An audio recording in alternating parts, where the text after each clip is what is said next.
그래도 뭐 10분간 휴식은 짧죠. 10분 휴식해 놓으면 휴식할 때 휴식을 안 하고 딴짓 하다가 10분 딱 쉬고 나면 그때 이제 화장실도 가야 되고 그죠? 자, 유정입니다. 유정. 자, 유정은 유언으로 하는 정여입니다. 보통 정여는 생전 정여라고 해서 우리 살아 있을 때 남에게 뭔가를 준다, 대가 없이 준다, 그게 정여잖아요. 내가 선물했다, 그 정여한 거거든요.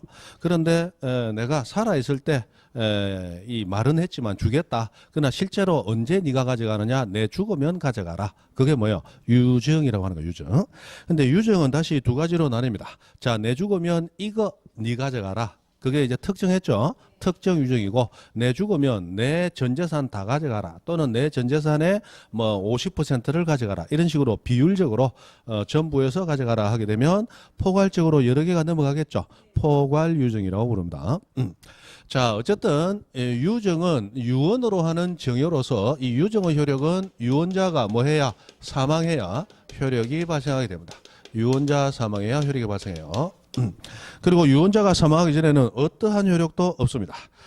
그리고 유언은 언제든지 철회를 하고 새로운 유언을 할 수 있기 때문에 우리 나중에 가등기라고 하는 걸 배울 거예요. 가등기는 등기에도 아무런 효력이 없습니다. 그러나 그 가등기조차도 유언자가 사망하기 전에는 못합니다. 반드시 유언자가 뭐 해야 사망해야만 가등기조차도 사망 후에만 할 수 있어요. 그럼 유언자 사망 전에는 아무것도 못합니다. 사망해야 비로소 뭔가를 할 수 있어요. 실제로 이전받는 것도 사망해야 이전받을 수 있고 아무런 효력 없는 가등기도 사망한 후에나 가능하게 됩니다. 대충 그 정도 알아두시고. 자, 일단 이 유정을 받을 때 유정 받는 방법이 특정 유정이 있고 포괄 유정이 있더라. 포괄 유정이 있더라. 그런데 유정은 유언으로 인한 정여, 유언자 사망해야 효력이 있고 유언자 사망 이후에 권리를 내가 가져오게 되겠죠. 그것은 마치 상속과 굉장히 유사하죠. 사람이 사망해야 내 앞으로 내거로 할 수 있단 말이에요. 그럼 상속하고 굉장히 유사한데 근데 조금 다른 점이 있어요. 우선 등기 신청을 어떻게 하느냐.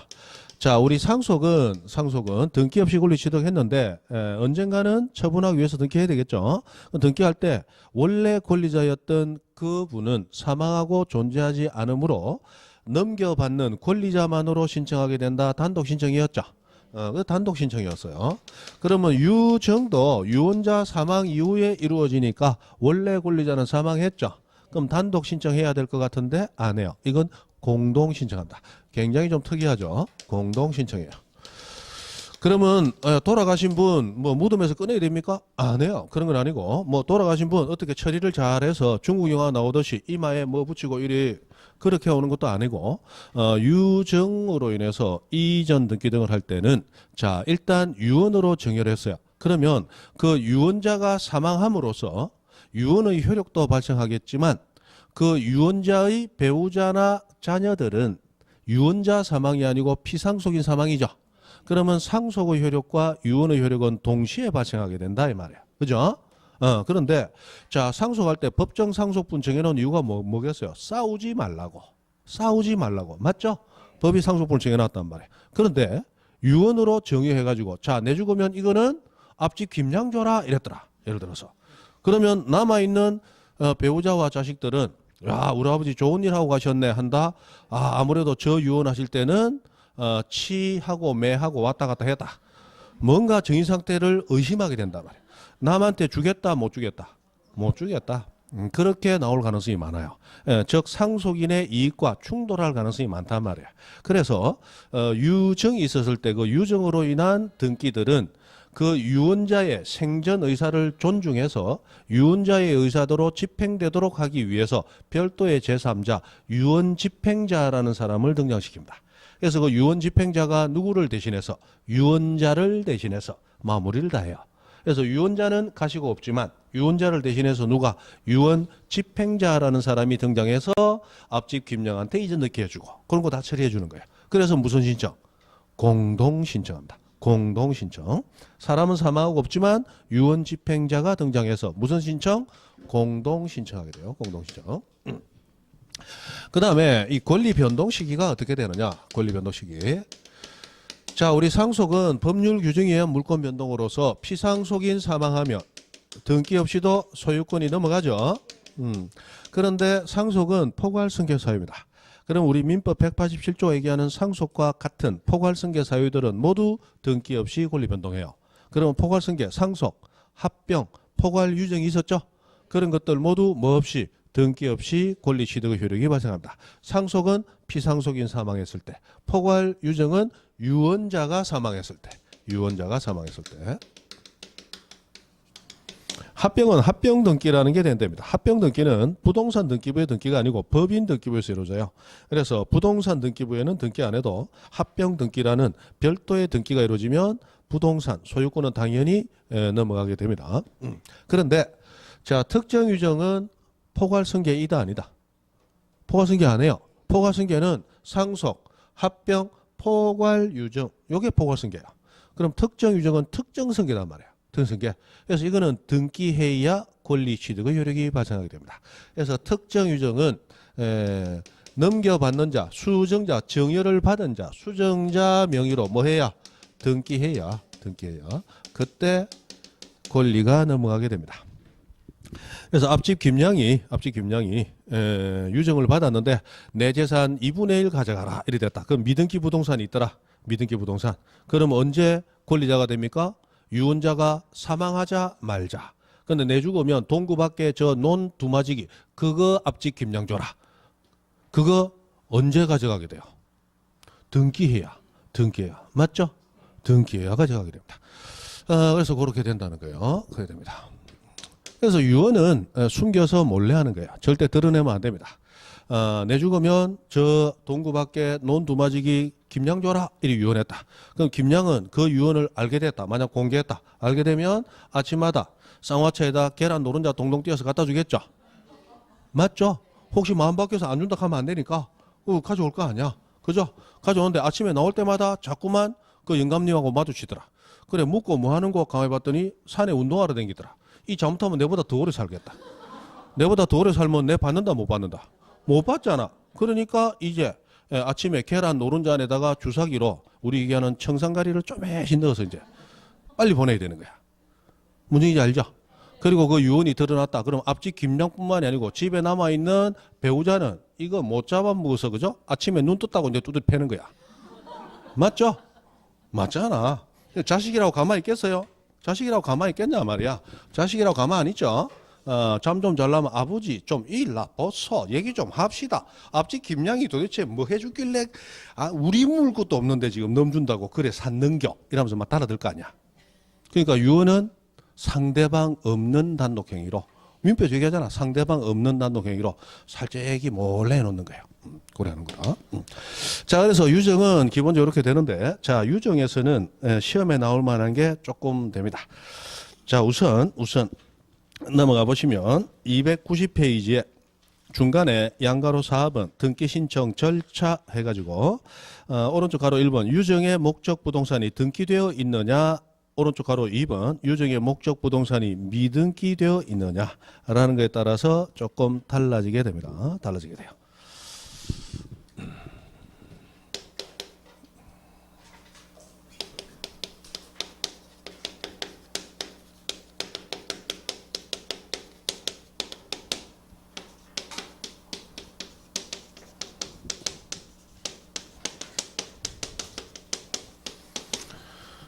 자, 여기 한번 보세요. 여기 이런 부동산, 저런 부동산을 가지고 있는 갑 영감님이 있는데, 자, 이 갑에게는 A와 B라는 자식이 있더라. 그리고 앞집에 김양이 있더라. 자, 그런데 이 부동산은 내 죽으면 김양 줘라 라고 유정을 했어요. 자, 이런 상황에서 갑이 사망을 했는데, 이 갑이 사망하게 되면 갑은 김양이 보기에는 유언자야. 맞죠? 유언 효력 발생해요. 그러나 A, B가 보기에는 피상속인이야. 상속 효력도 발생하게 됩니다. 맞죠? 자, 그렇다면 이 부동산은 일단 상속이 되더라도 상속은 의무도 승계된다고 그랬죠? 그럼 갑이 살아 생전에 정확한 정신력을 가지고 이 부동산은 상속인들 가져가지 말고 앞집 김양 줘라 이랬단 말이야. 그러면 김양에게 넘어가야 될 거 아니에요.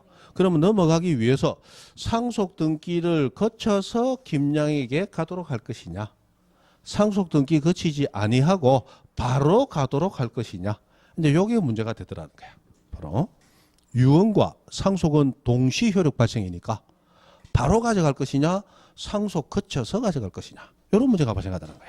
자, 우리 등기관 바쁘다, 한가하다. 바쁜 사람이다. 그래서 되도록이면 등기량을 줄일 필요가 있다고 그랬죠. 그래서 요때 두 번 해라, 한 번만에 끝내자. 한 번만에 끝내자라는 거야. 그래서 등기된 부동산이 유정됐을 때는 상속 등기 거칠 필요 없이 유언자 명의에서 직접 다이렉트로 직접 소유권 이전을 누구 앞으로? 수정자, 여기서는 김양이죠. 수정자 명의로 하면 되는 거예요. 두 번 왔다 갔다 할 필요 없습니다. 문제 이해되시죠? 그런데 아까 얘기했듯이 유언은 드러낸다, 숨겨서 한다. 숨겨서 한다. 그래서 유언이 있다는 사실을 알지 못하고 상속 등기가 먼저 이루어져 버린 경우는 어떻게 할 거냐?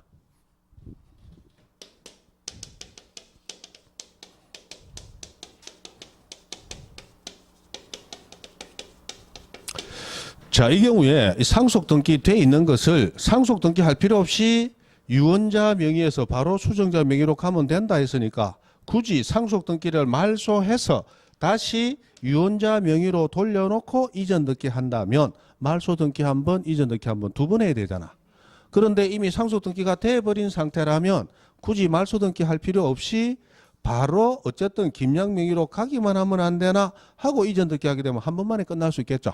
그러면 굳이 상속 등기 말소해서 두 번 등기하게 하느냐, 한 번만에 끝내게 하느냐. 여러분 의견은? 한 번만에.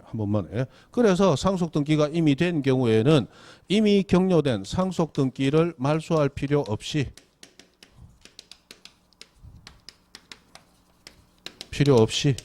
상속인 명의에서 누구 명의로? 수정자 명의로 이전 등기를 해주면 됩니다. 이것도 어떻게 문제가 나오겠어요? 당연히 상속 등기가 이미 된 경우에는 상속 등기를 말소하고 유언자 명의에서 수정자 명의로 이전 등기해야 된다. 틀렸죠? 말소할 필요는 없더라. 어쨌든 두 번 할 필요 없다. 한 번만에 바로 하도록 해주면 된다라는 거야. 된다. 자, 문제는 미등기 부동산이 유정됐을 때입니다. 자, 미등기 부동산이 유정됐는데 그러면 미등기 부동산이니까 무슨 등기부터 해야 됩니까? 보존 등기부터 해야 되잖아요. 그럼 보존 등기를 상속인 명의로 할 것인가, 수정자 명의로 바로 보존 등기 할 것인가? 여기서 아까 우리 앞 시간에 보존 등기 할 수 있는 자는 법으로 딱 정해져 있죠. 그래서 상속인 바로 보존 등기 할 수 있었죠. 그 다음에 누구도 포괄 승계 받은 자 다 보존 등기 할 수 있었죠. 맞죠? 그럼 이 상황에서 이 부동산이 미등기 부동산이더라. 그럼 상속인 명의로도 보존 등기 가능하고 만약에 포괄 유정이 있었다면 포괄 유정 받은 자 명의로도 보존 등기 가능하겠죠. 그런데 만약 상속인 명의로 먼저 보존 등기를 하게 되면 다시 수정자 명의로 이전 등기, 지분 이전 등기 돼야 되겠죠. 두 번 등기해야 되잖아. 그러니까 요때도 한 번만에 어떻게 포괄 유정 받았을 때는 바로 수정자가 보존 등기하면 됩니다.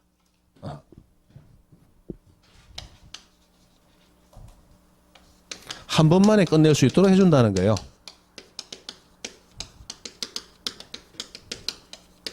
직접 수정자 명의로 보존 등기를 하도록 인정을 해줍니다. 그러나 포괄 유정이 아니고 특정 유정이 되었다면, 자, 아까 특정 유정은 포괄 승계가 아니므로 바로 보존 등기 할 수 있다, 없다? 없다. 아까 상속 같은 포괄 승계 또는 기타 포괄 승계여야 보존 등기 가능하잖아요. 그럼 특정 유정은 포괄 승계가 아니죠. 그러면 바로 보존 등기 가능, 불가능? 불가능. 그럼 보존 등기 할 수 있는 포괄 승계인은 누구뿐이다? 상속인 뿐이잖아. 그러니까 일단 상속인 명의로 보존 등기 해놓고 이전 등기하는 형식으로 두 번 등기하더라도 어쩔 수 없다는 거예요. 왜? 보존 등기할 수 있는 자는 정해져 있으니까. 무슨 이해되세요? 그래서 포괄 승계 받은 자 누구 명의로? 상속인 명의로 먼저 보존 등기 후 수정자 명의로 이전 등기를 하는 수밖에 없습니다. 이건 두 번 하더라도 어쩔 수 없는 거예요.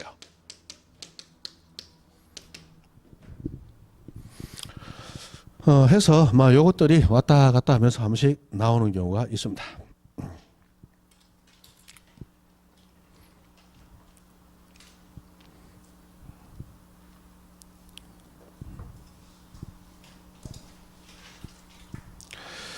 그 다음에 291페이지 저 위에 오른쪽 가로 4번 해가지고 자, 그 두 번째 줄 마지막에 유정으로 인한 소유권 이전 등기 신청인이 아니고 신청이 인하고 지워버립니다. 자, 유정으로 인한 소유권 이전 등기 신청이 상속인의 유류분을 침해하는 내용이라 하더라도 등기관은 이를 수리하여야 된다.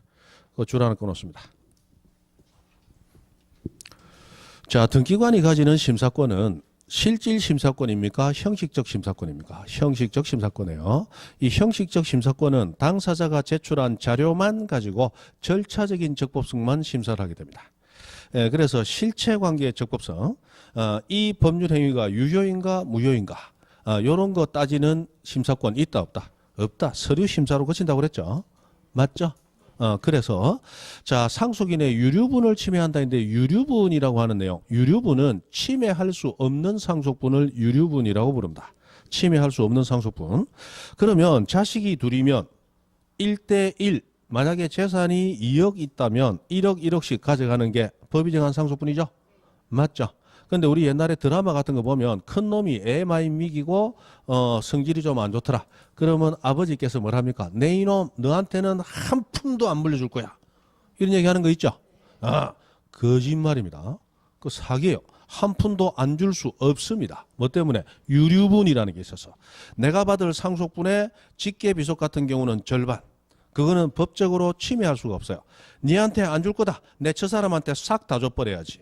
주더라도 유류분이라고 해서 내가 받을 1억의 절반 5천만 원 한돈에서는 유류분 반환 청구해서 받아갈 수 있습니다. 그래서 혹시라도 여러분도 나중에 시골에 갔더니 니한테는 한 푼도 안 줄 거야. 그러면 일어나면서 유류분 석자하고 싹 넣으시면 돼. 유류분이라는 게 있어서 그 침해 못한다 이 말이야. 그런 상속분을 유류분이라고 그럽니다. 그런데 지금 1억 중에 5천만 원은 자식한테 가야 되는데 앞집 김양한테 8천만 원 준다. 요런 등기 신청하더라. 받아줘야 된다. 각하해야 된다. 각하해야 될 것 같은데 등기관은 받아줘야 됩니다. 뭐 때문에? 등기관은 실질적 심사권이 없기 때문에. 그리고 자, 등기관은 부동산에 대한 등기만 처리하잖아요. 맞죠? 그런데 상속재산은 부동산만 있을까요? 현금, 동산 등 다른 것도 있을 수 있을까요? 있을 수 있죠. 그럼 전체 재산에서 유류분을 따져야 되는데 등기관은 그 전체 재산에 대해서 심사할 수 있는 권한 자체가 있다 없다? 없단 말이에요. 그래서 눈으로 보기에는 유류분을 침해한 것처럼 보이더라도 일단 받아줘야 된다는 거예요. 그럼 만약 유류분이 침해되었다면 그럼 민법이 인정하는 유류분 반환 청구권을 당사자가 행사해서 받아가면 된다는 거예요. 등기관이 해줄 수 있는 건 없어요. 그래서 등기관은 유류분을 침해하는 것처럼 보이는 신청이 있더라도 뭐 해야 된다? 받아줘야 된다. 각하하지 못한다. 됐습니까? 가끔이지만 한 번씩 나옵니다. 유류분이라는 내용 정도 아시고 됐습니다. 그래 뭐 우리 보면 우리 장사꾼 안 남기고 판다, 밑가고 판다, 처이 시집 안 간다. 옛날 3대 거짓말. 늙으면 죽어야지. 그 늙으면 죽어야지. 몇 살 늙으면? 한 200살쯤 늙으면. 그죠?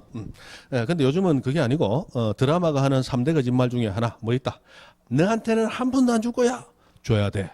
줘야 돼. 그리고 말 안 되면 호적에서 파버릴 거야. 안 됩니다. 내가 먼저 사망하고 내가 먼저 파짐을 당하는 거지. 이 천륜이라고 하는 거, 이 혈육이라고 하는 거는 이거는 인위적으로 끊을 수가 없는 거야. 그래서 파낼 수가 없습니다. 내가 오래 살았으니까 내가 먼저 파내짐을 당하는 수밖에 없다. 그런 게 있어요. 됐어요. 자, 그 다음에 진정명의회복 나왔는데 진정명의회복은 여러분 민법에서 하시죠? 됐습니다. 그거 하시면 돼요. 그 다음에 294페이지 수용으로 인한 소유권에 대한 느끼 갑니다. 수용.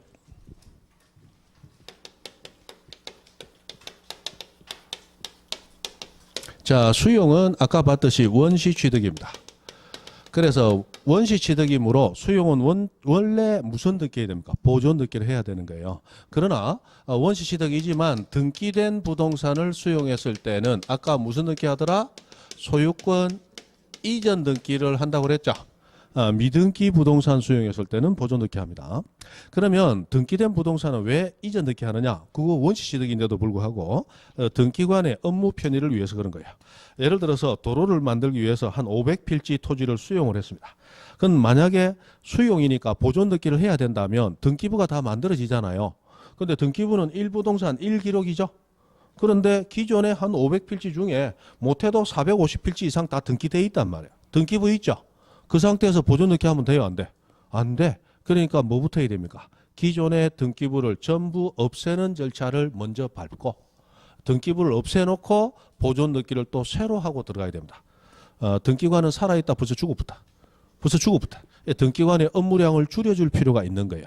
그래서 보존 등기를 하지 아니하고 무슨 등기 하자? 이전 등기 하자. 그러면 이전 등기는 기존의 등기부를 이용해서 하는 거잖아요. 없애고 새로 만들 필요가 없어진다는 거예요. 그래서 등기 절차를 간소화해 주기 위해서 이전 등기 형식을 가져올 뿐이지 이전 등기를 하고 있지만 수용은 원시취득이에요. 다만 편의를 위해서 이전 등기 할 뿐인 거예요. 됩니까? 그럼 이전 등기를 하지만 실제 등기 절차는 보존 등기하고 똑같이 갑니다. 어떻게 가느냐? 공동 신청하느냐? 안 해요. 단독 신청합니다. 단독 신청. 그 다음에 원래 상대방이 내놔야 될 서류 같은 거 낼 필요 없게 만들어주는데 그거까지는 할 필요 없고 자 소유권 이전 등기를 하지만 등기 신청 원칙 무슨 신청한다? 단독 신청합니다. 수용하는 자가 단독 신청합니다. 그렇게 가버려요. 자 그러면 수용과 관련해서 잠깐 절차를 한번 봅니다. 자 수용을 하게 되면 수용합니다. 수용 인정됐다는 고시를 해요. 고시하고 난 다음에 자 수용의 날 아니죠. 수용 고시하고 난 다음에 그 다음에 수용 관련해서 자 수용되는 토지 부동산에 대해서 보상을 해줘야 됩니다. 자 수용되는 부동산은 승계 넘겨받는 게 아니라고 그랬죠. 뺏어버린다고 그랬죠. 만약에 넘겨받는다면 돈 주고 사는 게 되겠죠. 그럼 돈 주고 사게 되면 매매 대금을 지급해야 돼요. 그게 아니고 소유권을 박탈하고 뺏어버렸기 때문에 권리 상실의 대가로서 보상금을 지급하는 거예요. 그래서 수용이 있을 때는 대금 지급이 아니고 수용 보상금 지급이라는 용어로 들어가게 됩니다. 그러면 보상금을 얼마로 할 것이냐? 우선 협의를 해요.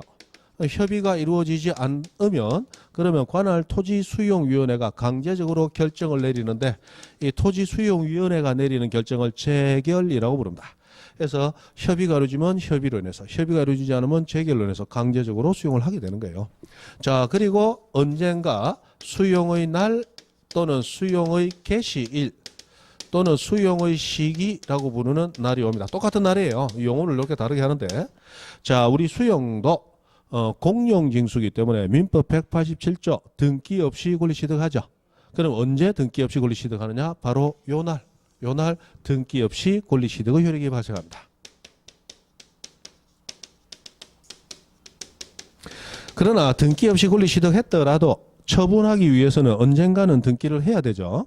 그래서 언젠가는 수용한 자, 수용주체 명의로 언젠가는 소유권 이전 등기를 해야 됩니다. 그런데 이전 등기 형식을 취했을 뿐 무슨 취득? 원시 취득이에요. 원시 취득입니다. 자, 원시 취득이라면 내가 소유권을 처음 취득했다 이 말이에요. 맞죠? 우리 배웠습니다. 소유권이 있어야 소유권을 제한할 수 있는 권리들, 지상지역, 전세, 저당권 등등은 소유권이 있어야 비로소 만들어질 수 있죠. 맞죠? 내 저 땅 빌려 쓰거든. 누구 건데? 소유자 없는 땅이야. 소유자 없는 땅 빌려 쓴다. 미친놈아 이거. 그런 거 있다 없다?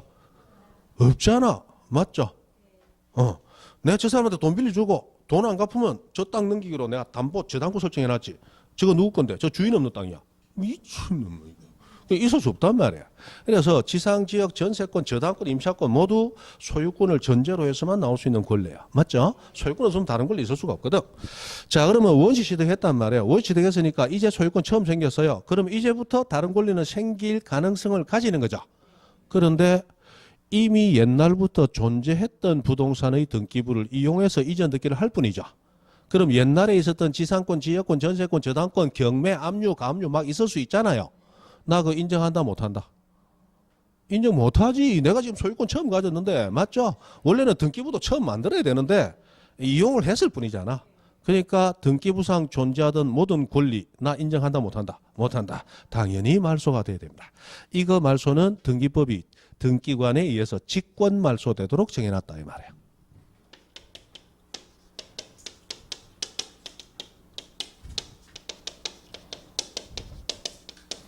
무슨 말소?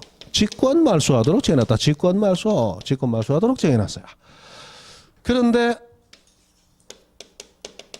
직권말소되지 아니하는 직권말소의 예외로서 직권말소되지 아니하는 등기들이 4개가 있더라.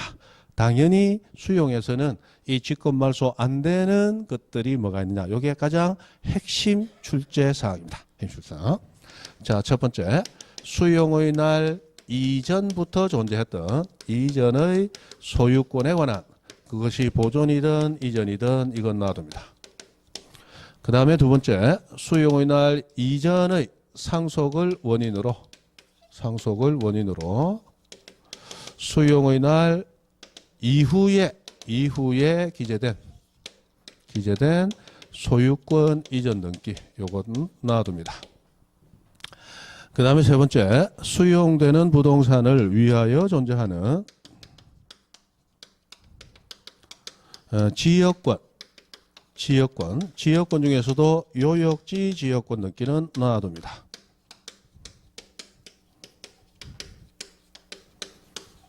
그리고 네 번째, 요건 뭔지는 모릅니다. 관할 토지 수용위원회가 결정하는 게 그 재결이라고 불렀죠. 재결로 존속 인정된 권리. 요거는 놔둡니다. 말소하지 않습니다. 해서 요 4가지 직권말소 예외로서 살아남게 됩니다. 나왔다 하면 뭐 이거죠. 자, 봅니다. 설명 듣는 게 중요해요. 이거 안만 적어놔도 나중에 그냥 글자 그대로 다 외우려면 막 외우시면 되고 아니라면 설명 듣고 외우셔야 돼요. 자, 여기 수용의 날이 이날입니다. 예를 들어 A다. 그럼 A는 이날 소유권 취득했죠. 그러나 수용 주체 명의로 등기가 되는 것은 요 날이야. 이 느낌 맞죠? 자, 그러면 요 시점에 등기부 보니까 자, 1번 소유자 갑돼 있고 2번 소유권 이전 을돼 있더라. 자, 그러면 이 시점에 와 가지고 갑 3번 소유권 이전 A하고 들어가야 되죠. 지금 원시 취득했지만 무슨 등기 방식으로 등기합니까? 이전 등기 방식으로. 맞죠? 그러면 A가 이날 소유권 취득하기 때문에 이날 이전에 있었던 소유권을 지워버리면 소유권 이전 등기가 이루어질 수 없잖아. 그러니까 이전 등기 형식을 위해서 수용의 날 전에 A가 소유권 취득하기 전에 있었던 소유권 등기는 놔둔다는 거야. 수용의 날 이전에 있었던 거. 됩니까? 그러면 이걸 반대로 해석하면 수용의 날 이후에 이루어진 이전 등기는 놔둔다, 직권말소다. 직권말소다 말이에요. 그러면 여기 이 시점에 들어와 가지고 예를 들어서 자, 1번 소유자 갑돼 있었다. 2번 소유권 이전 을돼 있었다. 근데 이 시점에 3번 소유권 이전 병하고 들어왔다. 자, 그러면 등기부상 병은 을로부터 소유권 넘겨받았죠. 그런데 등기부에 등기는 안 돼 있었지만 이미 수용의 날 소유권은 누가 가져갔어요? A가 가져갔어. 그럼 이 시점에 을은 소유권이 있다 없다? 없단 말이야. 그럼 처분 권한 없는 자의 처분 행위니까 당연히 병 소유권 취득된다 안 된다? 안 되죠. 그러니까 직권말소 시켜버려야 되는 거야. 맞죠? 그래서 이전 거만 놔두는 거야. 이후의 거는 지우는 게 원칙이라는 거야. 그러나 수용의 날 이후에 기재된 이전이지만 안 지워지는 게 하나 있어요. 그게 수용의 날 이전에 이미 발생한 뭘 원인으로? 상속을 원인으로. 자, 여기서 을이 사망했습니다. 이 시점에 을이 사망했어요. 그리고 을에게는 방금 결혼하고 혼인 신고 막 해놓은 병이라는 배우자 처가 있어요. 자, 자식도 없습니다. 그러면 을이 사망하는 즉시 병은 을의 소유권 취득하게 되죠. 그럼 등기 안 했지만 이 시점에 소유자는 을인 거예요? 병인 거예요? 병입니다. 그러면 수용의 날에 A가 소유권을 취득하게 돼요. 등기 없이 취득하게 되지만 A는 을로부터 취득하는 거예요. 등기는 안 돼 있지만 병으로부터 취득하는 거예요. 병으로부터. 그러면 이날 수용의 날 이후에 이전 등기 병돼 있지만 원인이 상속이고 이 상속이 수용됨으로써 A가 소유권 취득하기 전에 이미 발생해 있다면 A는 병을 거쳐서 이전 A 하는 건 자연스럽죠. 정상적인 거죠. 그럼 이건 지울 필요 있다 없다? 없다. 수용의 날 이후 이전 등기는 원칙 직권말소이지만 수용의 날 이전에 이미 상속이 있었고 등기만 수용의 날 이후에 돼 있을 때는 지운다 안 지운다? 안 지운다. 맞죠? 그다음 마지막으로 재결로 존속 인정된 거. 요거는 관할 토지수용위원회가 관여할 수 있는 게 아니다. 그죠? 그리고 3번. 자, 이 지역권이라고 하는 거, 대표적으로 이런 거. 자, 여기 도로가 있습니다. 도로가 있고, 여기 토지가 있고, 여기 뒤에도 토지가 있고, 그리고 이 토지를 에워싸고 있는 토지가 있어. 이거 맹지다 말이에요, 맹지. 맞죠? 그래서 이 지역에 통행지역권을 설정을 했어요. 그러면 이 토지는 지역권을 승인해주는 성역지가 되고, 이 토지는 필요로 하는 요역지가 되겠죠. 자, 그런데 여기서 수용이 됩니다. 수용이 되면서, 자, 이 지역이 수용이 됐어요. 오른쪽이 수용이 됐습니다. 그렇다면, 자, 수용된 부동산에 존재하는 권리는 원칙, 직권말소가 돼야 되겠죠? 그러나 이걸 직권말소하게 되면 지금 수용 안 된 부동산, 성역지의 일부를 통행로로 쓸 수 있는 이 권리도 같이 소멸되게 돼요. 맞죠? 그런데 이 요역지 지역권 등기를 말소하지 않고 계속 놔두게 되면 수용된 부동산, 내 마음대로 쓸 수 있는 건 당연한데 수용 안 된 성역지 일부 통행로로 계속 쓸 수 있죠. 그러면 수용하는 자 입장에서는 이거는 지우는 게 이득이다, 안 지우는 게 이득이다. 안 지우는 게 이득이잖아. 지한테 유리한 거 지운다, 안 지운다? 안 지운다는 거야. 지한테 유리한 거.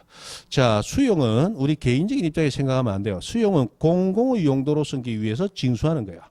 그럼 수용이 되면 될수록 공공의 용도로 쓰이는 부동산이 많아지면 누구나 이용할 수 있는 가능성이 높아지죠. 그래서 전 국민의 이익적인 측면에서 보면 수용은 원활하게 이루어지는 게 국가 경제에 도움이 된다. 그래서 수용을 위한 법적 절차는 개인의 이익 보호가 아니고 수용을 원활하게 이루는 데 초점이 맞춰지는 거예요. 그게 보다 큰 이익을 위한 거니까. 무슨 이해되시죠? 그래서 수용을 보다 원활하게 할 수 있는데 절차가 맞춰져 있다. 그럼 수용하는 자에게 유리한 거는 지운다, 안 지운다? 안 지운다. 그럼 거꾸로 왼쪽이 수용이 됐어. 성역지 쪽이 수용이 됐어. 이거 안 지우고 놔두면 수용된 토지 중에 일부를 이 사람 통행하도록 계속 비워놔야 되죠. 유리하다, 불리하다? 불리하잖아. 직권말소야 이거는. 지한테 불리한 건 확 말소. 지한테 유리한 건 안 말소. 그래 가는 거다. 해서 수용 그렇다. 일단 수용에 대한 절차를 읽어볼 때는 기본적으로 개별 소유자를 보호한다. 수용하는 자를 위한다. 수용하는 자를 위한다. 그래서 수용 절차가 가만히 읽어보고 수용하는 자에게 유리하게 돼 있다. 그럼 맞다. 수용하는 자에게 불리하게 돼 있다. 이 잘못된 거다. 대충 그렇게 판단하시면 됩니다. 자, 넘어갑니다. 자, 296페이지 공동소유가입니다. 가도 끝이 없어요. 아따, 소유권. 자, 소유권은 다른 권리 다 합친 것보다 훨씬 중요하죠. 문제수가 많이 나올 수밖에 없고.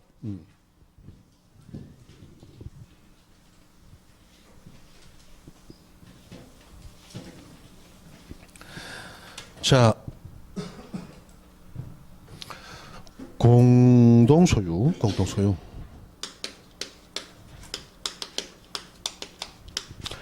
자, 공동소유하면 여러분 민법에서 공유하고 합유하고 총유 세 가지를 배우시잖아요. 그죠?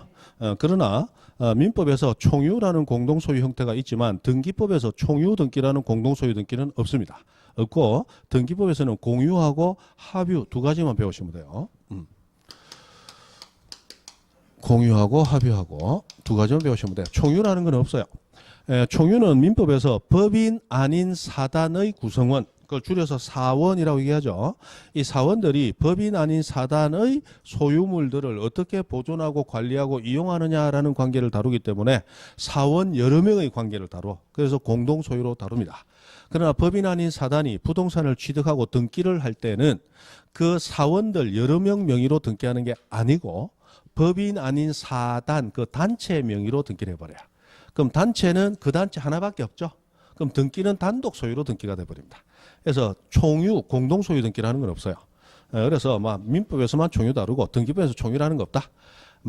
잘 모르겠다. 그러면 민법은 공유, 합유, 총유 세 개 나오는데 등기법은 공유, 합유만 나오더라. 총유 와 안 나오는데 그거는 네가 알아봐.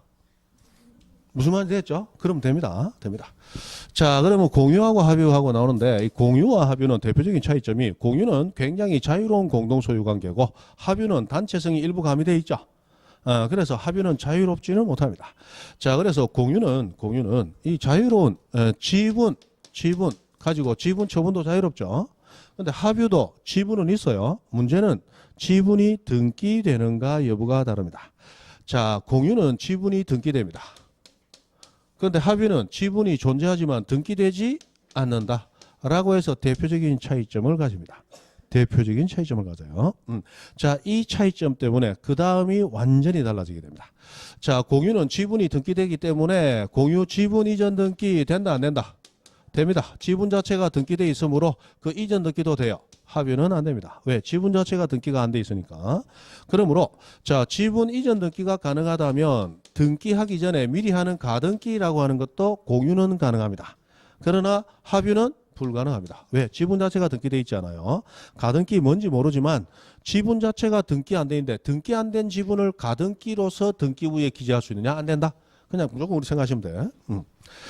자, 그 다음에 아까 우리 처분 제한하는 거 압류, 가압류, 가처분 경매 배웠죠. 그럼 공유 지분은 등기가 돼 있어요. 그럼 공유자의 지분 그거 처분하지 못하도록 제한하는 등기 할 수 있습니다. 그래서 공유 지분에 대한 처분 제한 등기 당연히 가능합니다. 압류, 가압류, 가처분 경매. 그러나 합유는 지분 자체가 등기돼 있다 안 돼 있다? 안 돼 있죠. 합유 지분 처분 제한 등기 불가능합니다. 있을 수가 없어요. 지분 자체가 등기 안 돼 있는데 등기 안 된 지분을 처분하지 마라 등기한다? 있을 수 없다는 거야. 자, 말은 길었는데 딱 보면 굉장히 쉽습니다. 공유는 지분이 등기되죠. 공유 지분에 대한 등기 다 된다. 합유는 지분 자체가 등기 안 돼 있죠. 합유 지분을 목적으로 하는 등기 다 안 된다. 없다. 쉽잖아. 얼마나 쉬워요. 그죠? 쉽다. 자, 이제 조금 그래도 어려워지는 파트로 들어갑니다. 자, 공유는 지분이 등기되고 지분 이전 등기가 됩니다. 그러면 자, 내가 2분의 1 지분 가지고 있어요. 그럼 나는 법률행위 자유. 그럼 남에게 이 지분을 넘길 것이냐? 내 자유죠. 근데 넘길 때 내가 가진 2분의 1 다 넘겨야 돼요. 2분의 1 중에 반은 내가 갖고 반만 넘길 수도 있어야 돼요. 반만 넘길 수도 있어야 되죠. 그래서 공유 지분 이전 등기 신청할 때는 신청서에 반드시 이전할 지분이 얼마이냐를 기재를 해줘야 돼요. 그죠?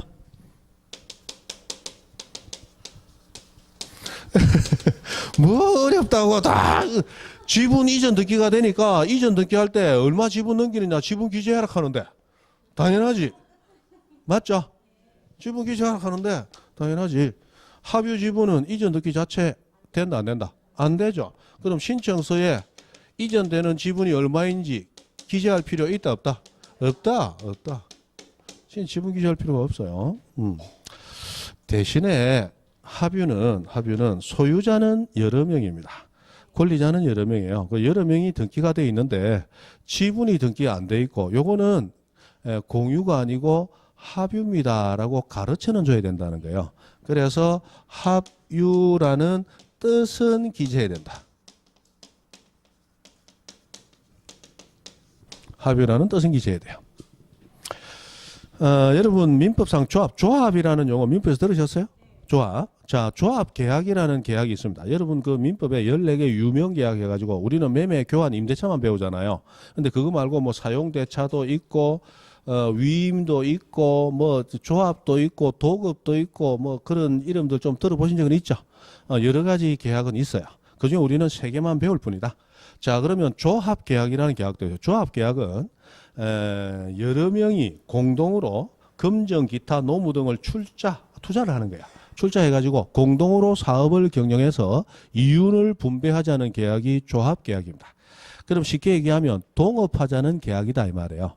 그러면 동업 계약이라는 얘기는 혼자 사업한다, 같이 사업한다. 그러면 여러 명의 동업자가 있을 거 아니에요. 그러면 그 사람들이 출자한 재산을 가지고 예를 들어서 우리 농장 운영해 보자. 그럼 땅 사야 될 거 아니야? 맞죠? 그럼 땅 샀다. 그럼 땅 등기할 때, 자, 우리 3명이 모였으니까 조합 이름 짓자. 사무회. 사무회 조합 이름으로 등기 가능하냐, 불가능하냐? 불가능하다. 우리 앞에서 배웠습니다. 자연인, 법인 아닌 사단재단 명의로 등기 가능하다. 학교, 민법상 조합, 태아 명의로 등기할 수 없다. 기억납니까? 그러면 조합 재산은 누구 명의로 등기하느냐? 조합 이름으로 등기가 안 되므로 조합원 이름으로 등기되는 거야.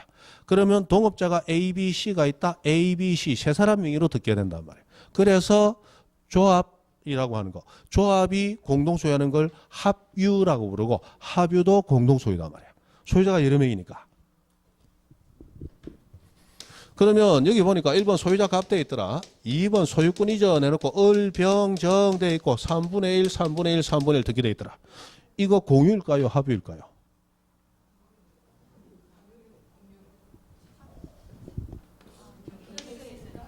공유다 합유다. 공유다 공유. 지분 듣게 되는 건 공유니까.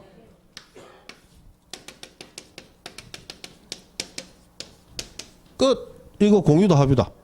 이건 합의인 거야. 지분 등기 안 돼 있으니까. 맞죠? 그런데 등기관이 실수로 지분 기재를 놓칠 가능성도 있다. 그래서 이거 공유 아니고 합유거든요. 해서 합유자 A, B, C, D 이런 식으로 적도록 되어 있어요. 요게 합유라는 뜻의 기재입니다. 이것이 신청서에도 합유입니다 하고 기재해야 되고 등기부에도 합유입니다라고 기재하도록 되어 있는 거야. 신청서는 물론 어디에도 등기부에도 지분 기재하지 않는 대신 뭐를 기재한다? 합유라는 뜻을 기재한다. 합유라는 뜻을 기재한다. 됐습니까? 요거. 요게 시험에 참 많이 나왔었습니다. 그 다음에 자 합유는 지분이 등기되지 않으므로 자 합유 지분이 처분되었을 때 합유 지분 처분되었을 때 합유 지분 이전 등기 가능 불가능? 불가능하죠? 그래서 자 D가 자기 지분을 F한테 넘겼다. A, B, C, D, E 어디 갔노? E한테 넘겼다. 그때 합유 지분 이전 등기 가능 불가능? 불가능하죠. 그래서 이때 어떻게 등기를 하느냐? 합유자가 BCD에서 합유자가 BCE로 바뀌었다. 합유 명의인 변경 등기를 합니다. 편법을 써요.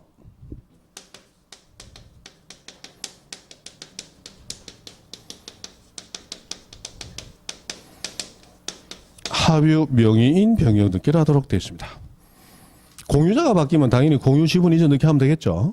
합유자가 바뀌었을 때는 합유 지분 자체가 등기되지 않으므로 합유 지분 이전 등기가 아니고 합유자가 바뀌었다. 합유자 변경. 등기법 용어로 하면 합유 명의인 변경 등기를 하게 된다는 거예요. 합유 명의인 변경 등기. 이렇게 이제 이어져 갑니다. 여기서 이제 조금 더 어렵게 나가면 자 합유 지분에 대한 이전 청구권 가등기 가능 불가능? 불가능. 그죠? 합유 지분에 대한 가압류 가능 불가능? 불가능. 이제 그런 것들이 우리 앞에 29조 2호 관련해서 나왔던 거 그 불가능하겠죠. 그리고 처분 제한 들어가도 종합적인 문제로서 합유 지분에 대한 가압류 등기를 하는 경우에 뭐 이런 식으로 나오면 틀렸다. 합유 지분 자체가 등기 안 되는데 어디 그 가압류 등기를 한단 말고 이런 식으로 조금씩 응용되는 거예요. 됐습니다. 견뎌하시면 되지 뭐. 됐습니다. 할 것도 없죠. 별로 할 것도 없어요. 됐습니다. 견뎌하시고 우리 공유에서 합유에서 공유로 할 때 뭐 어쩌고 이게 소유권 이전이냐 변경이냐 하는 게 있는데 그건 우리 다음 파트에 한번 보시고 한 번에 너무 많이 하면 다음에 안 온단 말이에요. 그죠? 등기법은 재밌어요. 재밌다는 얘기는 머리가 좀 아프다는 얘기다. 그죠? 생각을 많이 할 수 있어야 재미가 있어요.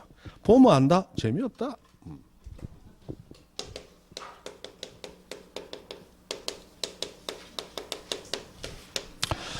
자, 환매특약 하는 게 나오는데 여러분 매매편 지금 배웠습니까? 매매편 배우면 환매라는 것도 배웠죠. 그래서 환매는 내가 돈을 받고 팔았던 물건을 돈을 주고 다시 산다. 그게 환매죠. 자, 환매할 때 부동산은 환매기간 5년 초과하지 못하고 동산은 3년 초과하지 못하고 그거까지 배우셨죠?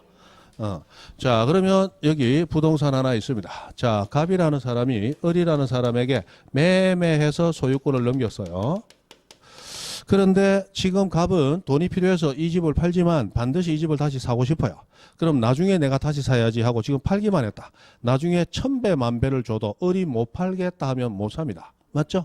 그래서 지금 팔 때 갑은 조건처럼 하나를 붙이는 거예요. 내가 지금 팔지만 내가 나중에 자금적인 여유가 있어서 당신한테 다시 산다라고 했을 때 당신은 이 물건을 나한테 다시 팔아주겠다라고 특별히 약정을 붙여줘야 내가 팔 거야. 그럼 다시 산다. 그게 뭐야? 환매. 환매. 해서 이 환매 다시 산다는 약정, 이게 특별히 붙인 약정이 다 특약이라고 부르고, 우리 민법에서는 한번 팔았던 물건을 다시 필수적으로 살 수 있기 위해서는 팔 때 계약이 같이 붙어 있어야 된다. 맞죠? 그래서 환매 특약은 반드시 매매 계약과 동시에 성립시켜야 된다. 이렇게 나온단 말이에요. 그래서 이 매매 원인 이전 등기와 환매 특약은 우리 민법에서 계약 자체를 동시에 성립시켜라 하고 있기 때문에 등기 신청도 동시에 신청해라. 이렇게 얘기합니다. 동시에 신청해라.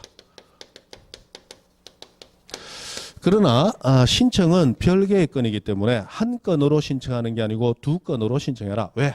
자, 당사자 같다. 물건도 같다. 그러나 소유권 이전이 매매는 갑에서 을로 간다. 환매는 을에서 갑으로 온다. 완전 정반대죠. 그래서 두 건이라는 거예요. 그래서 두 건의 신청 정보로 이 두 건의 신청 정보 옛날에는 뭐라고 불렀냐? 별개 신청서, 두 개의 신청서, 따로따로 신청서 따로따로 하나씩, 그게 두 건의 신청 정보로 뭐 이렇게 하는 겁니다. 그리고 동시 신청해야 되는데 동시 신청하지 않았다. 각하 시켜버립니다. 각하. 해서 이렇게 이루어집니다. 그럼 매매 원인 이전 등기, 요거 주등기로 합니다. 주등기로 하고, 환매 특약 등기는 요거는 부기 등기로 이루어져요. 부기 등기로. 그럼 등기부에 1번 소유자 갑 돼 있다. 2번 소유권 이전 을하고 돼 있다. 원인은 매매는 매매인데 환매 특약이 붙어 있는 매매다. 환매 특약부 매매 뭐 이런 식으로 뭐 적힙니다. 요거 뭐 깊이는 알지 마세요. 적당히 알고 합니다.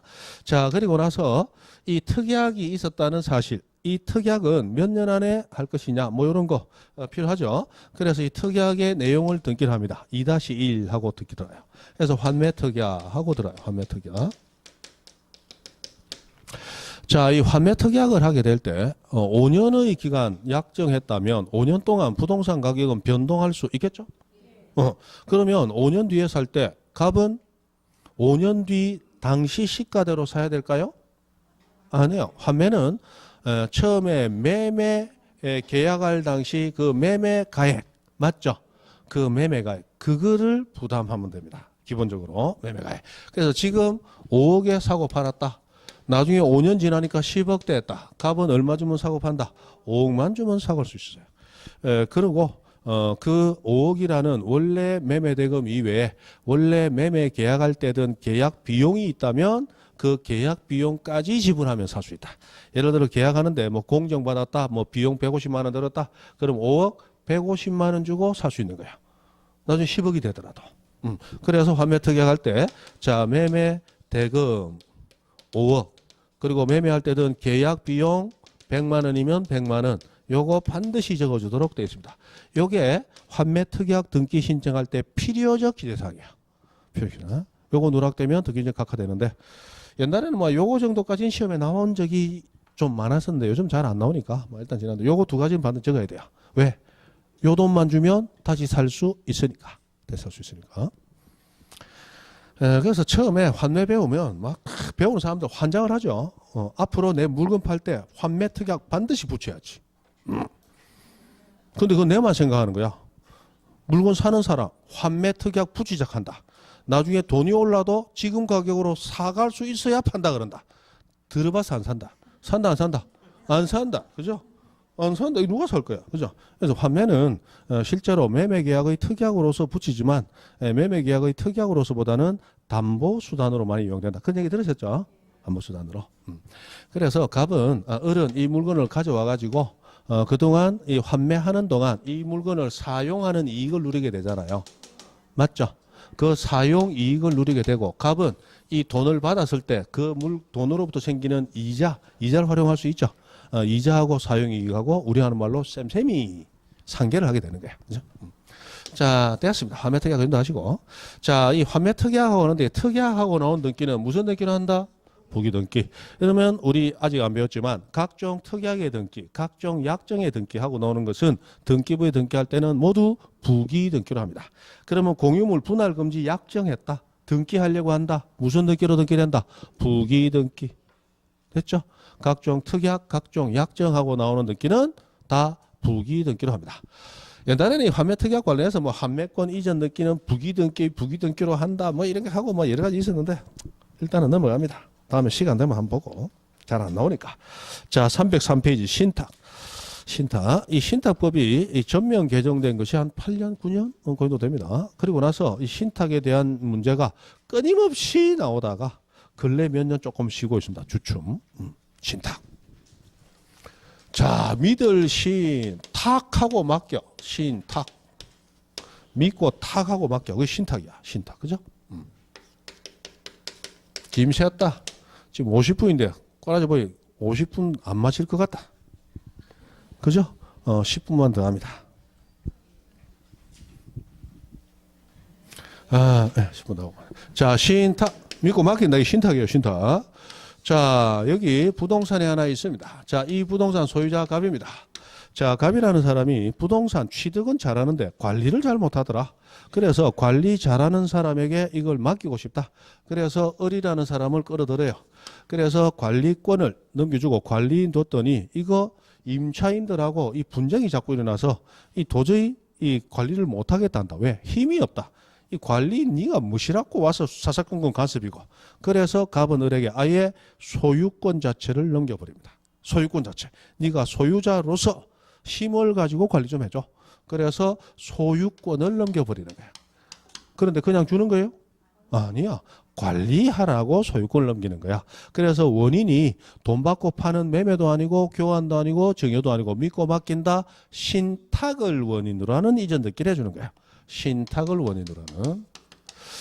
자, 그런데 이 신탁이라고 하는 것은 믿고 맡긴다는데 어느 정도까지 믿고 맡기느냐. 기간은 얼마로 할 것이며 나중에 종료는 이 기간 말고도 다른 종료 사유가 있다면 언제 종료가 될 것이며 그리고 이 신탁으로 인해서 올라오는 수입은 어떻게 배분할 것이며 맞죠?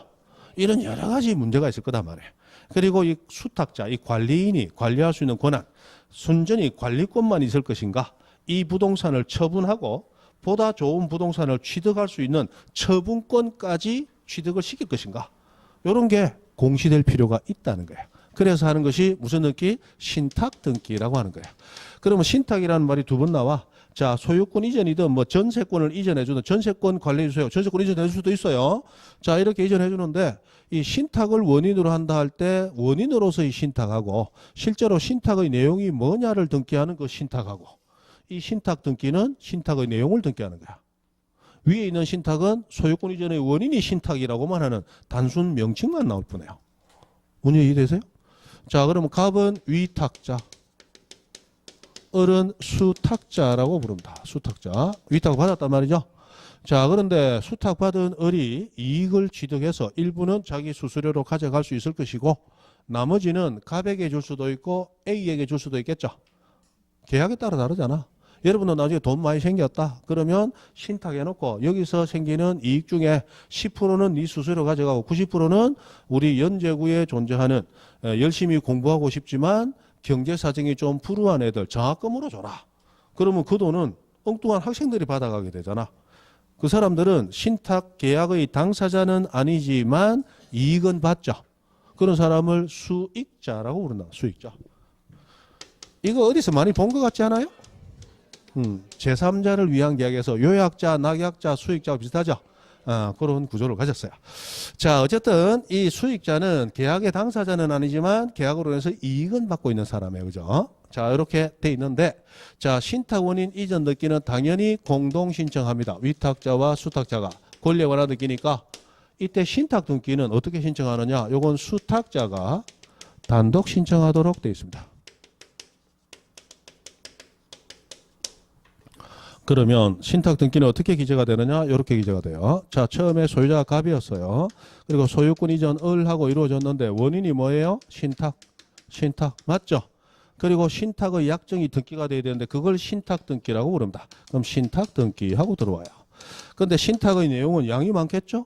위탁자는 이 사람이고 수탁자는 저 사람이고 위탁기간은 이렇게 되고 기간과 상관없이 수탁자가 이런저런 요런저런 행위하면 신탁을 종료시킬 수 있고 그 다음에 신탁의 권한, 수탁자가 가지는 권한은 이런 권한까지 가능하고 뭐 이런 여러 가지를 다 등기부에 기재하면 등기부 봐도 우리 권리관계 파악이 어렵단 말이에요. 그래서 신탁의 내용을 별도의 장부, 신탁 원부라는 곳에 기록을 해놓고 등기부에는 신탁 원부 제25호 이런 식으로 찾을 수 있는 근거만 남기는 거야. 이걸 이제 신탁 등기라고 부르는데 우리 앞에 등기부 그 자체는 아니지만 넓은 의미의 등기부 신공도매 기억납니까? 신공도매 그 신이 뭐예요? 신탁원부 이거단 말이에요. 신공도매 할 때 신탁원부. 그럼 신탁원부는 그 내용이 원래 등기부에 기재되었어야 되지만 별도 보관되는 장부야. 등기부는 아니지만 등기부 일부로 본단 말이에요. 그러면 이 등기부 열람 신청하면 신탁원부 당연히 열람하도록 보여줘야 돼요. 요거는 같이 보여달라고 표시해야만 같이 열람되더라. 그죠? 맞죠? 거꾸로 생각해 보세요. 여러분 등기관이다. 등기 업무만 해도 막 미치고 환장하고 폴짝 뛰겠는데 이거 열람 신청했는데 같이 보여줄 거 있냐? 그거 뒤져보고 보여줘야 된다. 여러분 등기관 하겠나 말이야. 그러니까 원하는 사람이 요구해라. 맞죠? 그리 갔다 이 말이야. 그리 갔다. 그 시험 몇 번이 나온 거예요, 그거. 그죠? 자, 해서 이렇게 나오는데 여기서 우리가 알 수 있는 거. 자, 신탁을 원인으로 하는 권리 변동 등기와 신탁의 등기는 각각 다른 칸에 등기되는 게 아니에요. 같은 칸에 하나의 순위번호를 사용한다. 맞죠? 하나의 순위번호를 쓰면서 같은 칸에.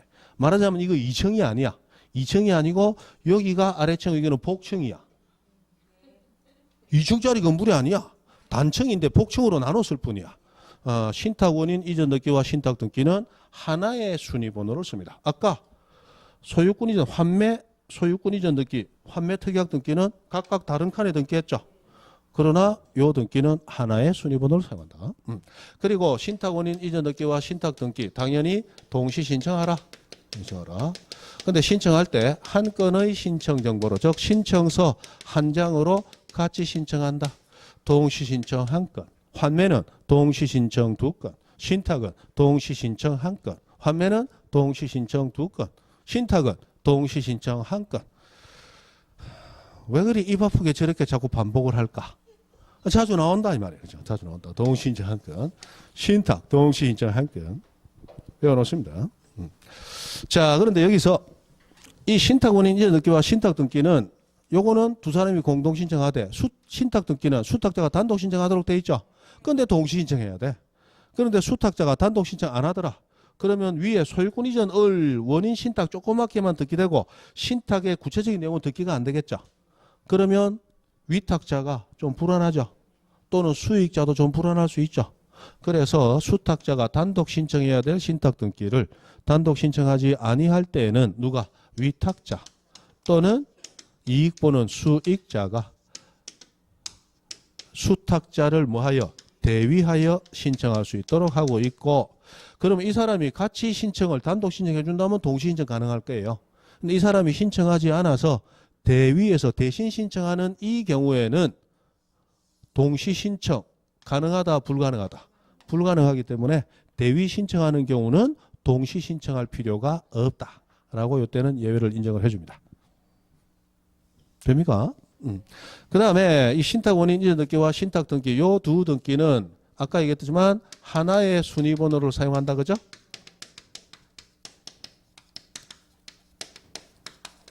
하나의 순위번호 사용합니다.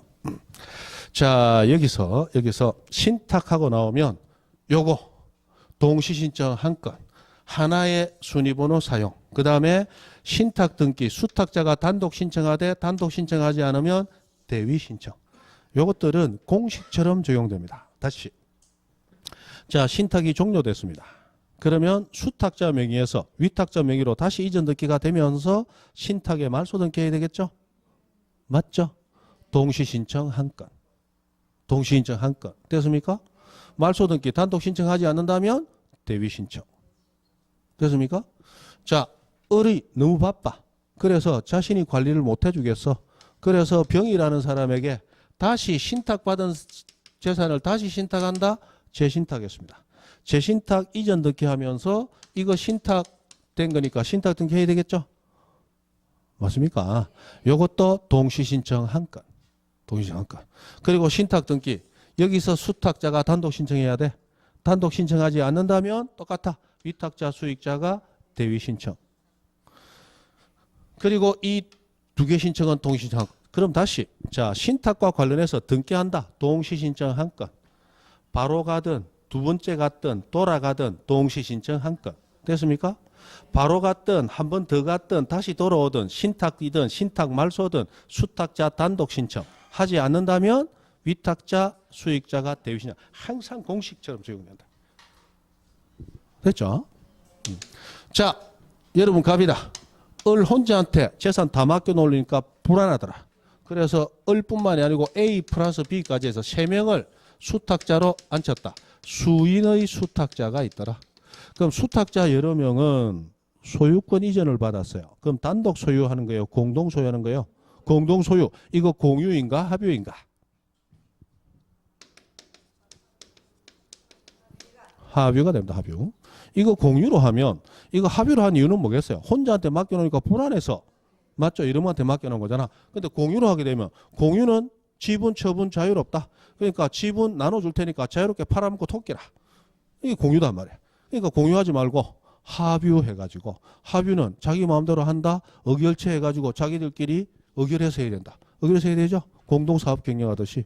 그러니까 뭔가 제한을 둬야 될 거 아니야. 합유 지분 자유롭게 처분된다 안 된다? 안 돼. 잔존 합의자 전원 동의받아야죠. 맞죠? 그러니까 3명 다 합의되기 전에는 묻고 못 달아난다. 공유를 해놓으면 알아서 묻고 달라라 이 말이다. 그럼 공유를 할까요? 합유를 할까요? 합유해야죠. 합유. 됐습니다. 이놈 아시죠? 자, 너무 많이 하면 재미없다.